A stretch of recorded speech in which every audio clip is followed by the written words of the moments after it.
Dans le monde du hardware, on connaît tous ces marques qui ont fait leur renommée. Et encore plus aujourd'hui, quand le PC Master Race est devenu limite mainstream. Car à une époque, c'était pas le cas. Et c'était pas il y a si longtemps, je vous parle de 2016-2017. Pour moi, c'est devenu ultra populaire à partir de 2018, avec les builds pour TikTok et l'avènement des streamers, e-girl et du Battle Royale. Et tout le tralala, mais bon, c'est pas le sujet. Moi, je fais partie de cette vague plutôt jeune qui a été là en 2013, quand tout le monde avait une Zalman Z11, une MSI Z97 et une 4790K, et tout le monde avait cette putain de config chez lui. Aujourd'hui, j'aimerais vous parler de ces marques dont vous n'avez sûrement jamais entendu parler, parce qu'ils n'ont jamais été commercialisés en dehors de la Chine. Jusqu'à récemment. La Chine.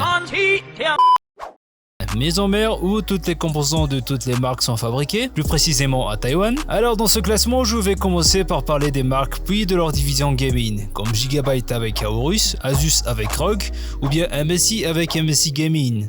Après il y a encore des sous-divisions que je vais juste appeler des séries, comme Asus et leur Strix, TUF ou Prime. Ou bien MSI Gaming avec leur Carbon, Tomahawk ou récemment Unify. C'est le bordel, mais bon, on va passer les détails. Alors avant de faire cette vidéo, plutôt que vous faire une grosse vidéo en un, j'allais vous faire une série de vidéos sur les marques une par une. C'est parti.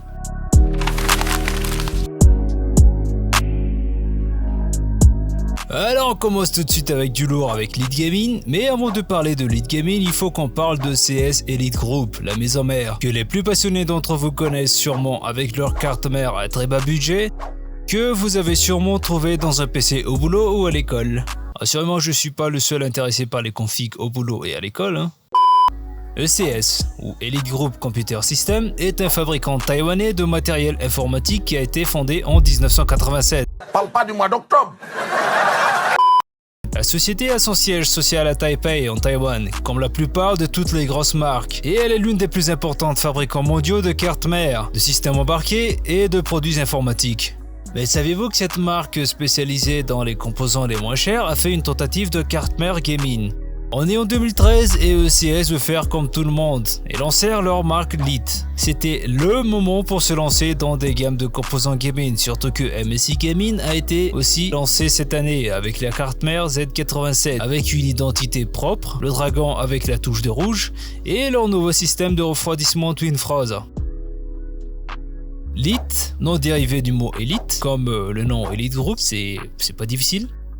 La philosophie de CS étant de faire des composants à budget raisonnable, c'est dans cette optique qu'ils se sont lancés une première fois avec la Lite Z87 Gank Machine. Carte mère plutôt très complète avec tous les gadgets que vous pouviez retrouver chez un Asus ROG, mais avec un prix très raisonnable. Vraiment tout, carte mère Sound Blaster, des bugs LED, bouton de restart intégré et une gueule vraiment travaillée. Ils ont très vite adopté la couleur or noir, je te parle pas de l'album.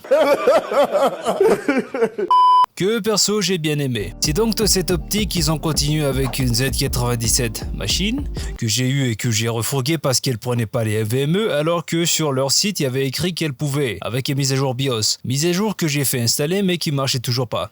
Bon, pareil, ils ont continué avec une Z170, Z270 et Z370 Lightsaber ou sabre laser.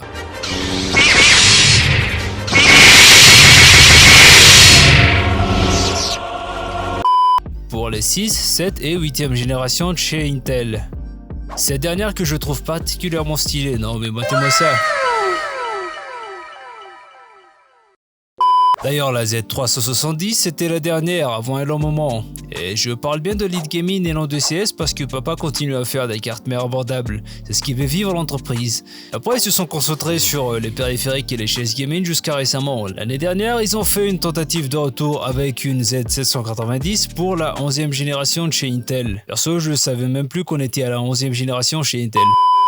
À mon avis, s'ils veulent percer, ils devraient mettre le paquet sur la com parce que là franchement c'est pas ça, surtout que sur leur site, on peut voir la description. Tout a commencé avec une série de chaises gaming innovantes et aujourd'hui, Lite développe des passionnants d'équipements de jeu pour les débutants comme pour les joueurs les plus expérimentés et professionnels. Lite est un argot signifiant élite et on ne peut pas dire de manière plus explicite quelle est notre mission. Concentrant sur les besoins immédiats du joueur, nous nous efforçons d'être le choix préféré. Putain, dire qu'ils ont oublié qu'ils ont fait des cartes mères.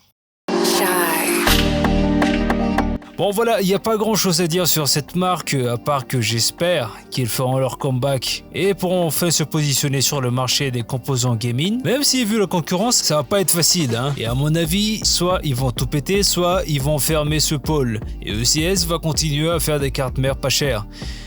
Merci d'avoir maté. Cette semaine, je vais sortir une vidéo sur une autre marque que vous avez jamais entendue. Sur ce, je vous souhaite une bonne continuation.